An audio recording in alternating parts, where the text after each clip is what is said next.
नेपाल की राजनीति नेपाली जनता के हाथ में होनी चाहिए। नेपाल को विदेशी शक्तियों के हाथ में सौंपने का प्रयास नेपाल के प्रधानमंत्री केपी शर्मा ओली कर रहे हैं। ये बातें मधेशवादी दल के राष्ट्रीय अध्यक्ष सह पूर्व उप प्रधानमंत्री उपेंद्र यादव ने परसा जिला वीरगंज के एक आवासीय होटल में मंगलवार को पत्रकार सम्मेलन में कही। नेकपा देश की जनता की भावना को भड़काने की कोशिश कर रही है। सदन का विघटन असंवैधानिक है।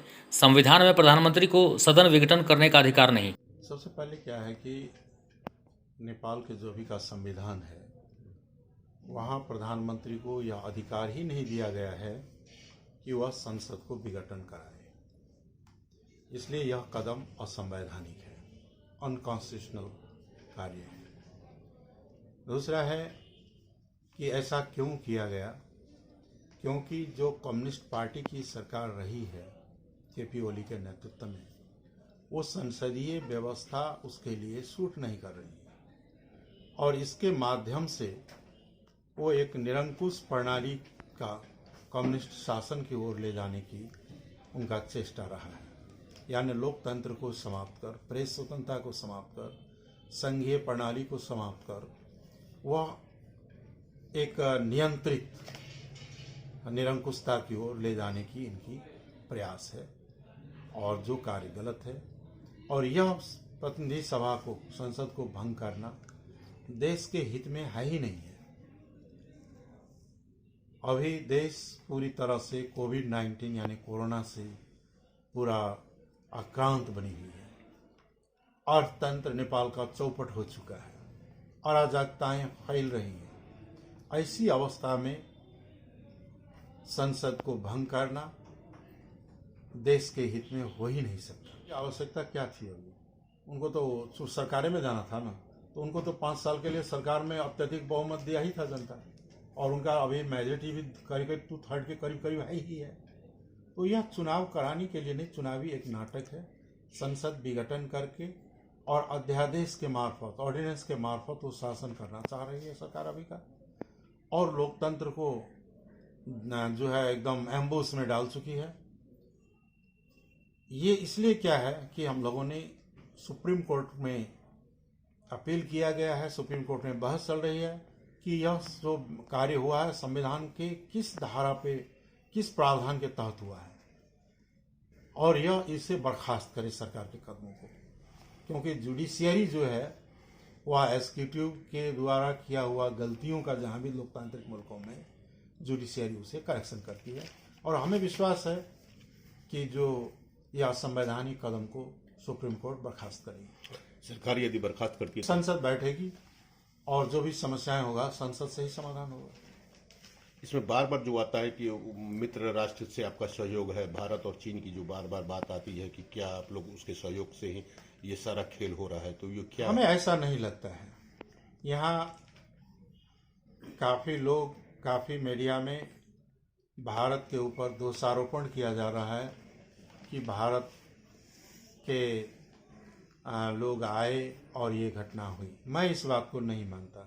क्यों नहीं मानता? कि भारत का हित भी इसमें नहीं है। भारत का हित तभी है जब नेपाल में लोकतंत्र हो, स्थायित्व हो, पॉलिटिकल स्टेबिलिटी हो, डेमोक्रेसी हो और वहाँ सरकारें सबल हो। तो भारत के हित में ही है वो। और लोकतंत्र अगर खत्म हो जाएगी तो अस्थिरता होगा, इनस्टेबिलिटी होगी और क्राइसिस बढ़ेगा। अगर नेपाल में पॉलिटिकल क्राइसिस बढ़ गया तो इसका असर तो भारत में भी पड़ सकता है, अच्छा असर तो नहीं पड़ेगा। इसलिए हमें इस बात में विश्वास नहीं है कि किसी और ने किया हो। ये करने वाला खुद केपी शर्मा ओली ही है। अभी जो बार बार चाइना का सब दखल भारत नेपाल में देखने को, पॉलिटिकल क्राइसिस शुरू होती है खास करके लीस्ट डेवलप कंट्रियों में जहाँ भी, तो वहाँ स्वाभाविक रूप से क्या होता है कि वो बहुत तरह की शक्तियाँ चाहना स्वाभाविक है, वहाँ प्ले करना स्वाभाविक है। लेकिन इसका कारण जो भी आज क्राइसिस है, पॉलिटिकल क्राइसिस, इसका कारण कम्युनिस्ट सरकार ही रहा है। और ये बराबर जो क्षेत्र में यहाँ के लोगों में जो चर्चा है कि ये जो जितने भी मधेशवादी दल के प्रमुख हैं ये सारे लोग पूरब के लोग हैं, पूरब की तरफ खींच करके लेके चले गए, जबकि मधेश आंदोलन से लेकर के माओइस्ट आंदोलन से लेकर के जितना भी था उस सबसे सर्वाधिक योगदान जो है इस क्षेत्र का रहा। ये सब आपने सही कहा कि बीरगंज तो कैपिटल सिटी है, मतलब फिनेंशियल कैपिटल जो है, ये आर्थिक राजधानी तो बीरगंज ही है देश का ही, इसमें कोई डाउट नहीं है। और जहाँ तक प्रदेश की राजधानी अभी बनी नहीं है, घोषणा नहीं हुई है कहीं भी, अभी डिस्कशन में ही है। कुछ लोगों ने बीरगंज का प्रस्ताव रखे, कुछ लोगों ने जनकपुर के रखे हैं, कुछ कहीं का रखे हैं, कई तरह का प्रस्ताव वहाँ आया है।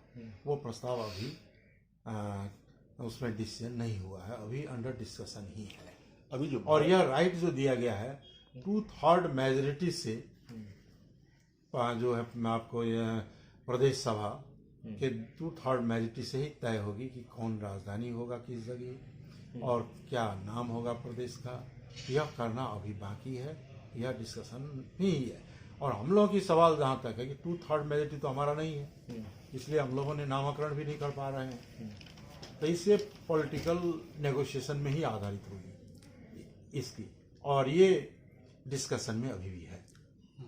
अभी आप वहाँ पे बोले थे जैसे कि थर्ड वर्ल्ड वार के जो संभावना प्लेटफॉर्म के नेपाल हो सकता है, आपकी किस नहीं, ये थर्ड वर्ल्ड वार की बात नहीं। मैंने कहा कि अब पहले first world war, second world war के टाइम में कॉन्फ्लिक्ट जोन के रूप में यूरोप था, सारे यूरोपियन देश सब लड़ रहे थे।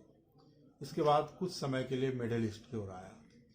अब एशिया पैसिफिक रीजन जो है, खासकर हिंद महासागरीय क्षेत्र जो है, आपको इस क्षेत्र में जिस तरह से सामरिक शक्तियाँ बढ़ रही है और व्यापारिक कारोबार बढ़ रहा है, तो ये विज्ञ लोगों का खास करके जो मैं अध्ययन करता हूँ, तो ये कहता है कि आने वाला युग में कॉन्फ्लिक्ट जोन के रूप में युद्ध ही होगा, ये नहीं, लेकिन तनाव के युग के रूप में जो है एशिया पैसिफिक ही बनेगा। पिछले 11 माह से ये बॉर्डर जो है, मधेश का बॉर्डर जो है सील नहीं, हमने और इसका गौर साइड वगैरह का सब बॉर्डर नहीं, ये बॉर्डर हमने सब, ये बॉर्डर अब बंद करके रखने का कोई अर्थ नहीं है। बॉर्डर को खोलना चाहिए और आवत जावत कारोबार पैदल आवे, गाड़ी से ना आवे, गाड़ी थोड़ी कोरोना लाद के लाता है ना, ये गलत नीतियां हैं।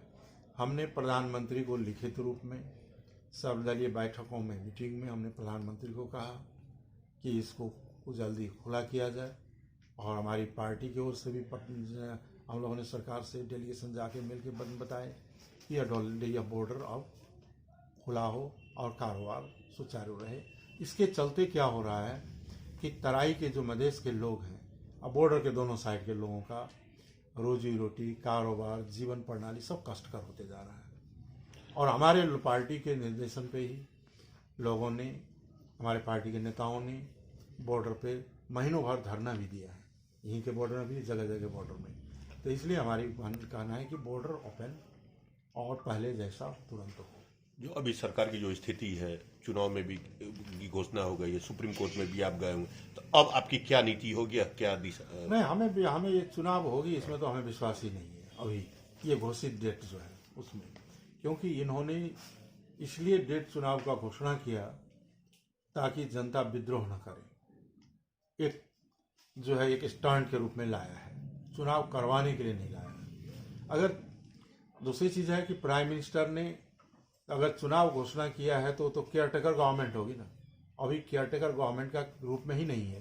अभी कुछ ही दिन पहले कैबिनेट का एक्सपांड किए हैं, पूरे पॉलिटिकल अपॉइंटमेंट कर रहे हैं, तो कहाँ चुनाव का कोई नॉर्म्स है वहाँ, इसलिए चुनाव होने की संभावना ही नहीं है इस डेट में। अगर चुनाव हो जाए तो आपका संगठन अभी गांव-गांव में जो है सो बिखरा हुआ है और गांव-गांव में एकमत नहीं बन पा रहा है। बहुत संगठन हम लोग का है और बढ़ते जा रहे हैं, लोग जुटते जा रहे हैं और चुनाव लड़के ही यहाँ तक आए, चुनाव हम लोग लड़ते ही हैं, लेकिन चुनाव नाम मात्र का हो, एक षड्यंत्र हो, और वह षड्यंत्र का चुनाव का कोई अर्थ नहीं होता है। जैसे नेपाल में ज्ञानेंद्र राजा ने भी चुनाव करवाया था ना, उसे क्या समस्या का समाधान हुआ। इसलिए पॉलिटिकल क्राइसिस जो नेपाल में उत्पन्न हुआ है, इसकी समाधान हो, इसके बाद आगे बढ़ें। अभी जो भारत के साथ हाँ मैंने देखिए जो भी नेपाल और भारत के बीच में प्रश्न खड़े होते हैं, दोनों देश बड़ा मित्रतापूर्ण ढंग से वार्ता करके इन समस्याओं का समाधान निकाले और निकालेगी, यही एकमात्र रास्ता है।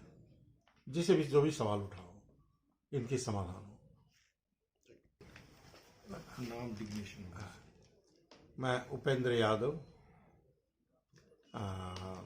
चेयरमैन जनता समाजवादी पार्टी नेपाल, मंत्री, स्वास्थ्य मंत्री, लॉ मिनिस्टर, सब तो है। मित्रों, मोमेंटस क्लब को लाइक कीजिए, शेयर कीजिए और सब्सक्राइब भी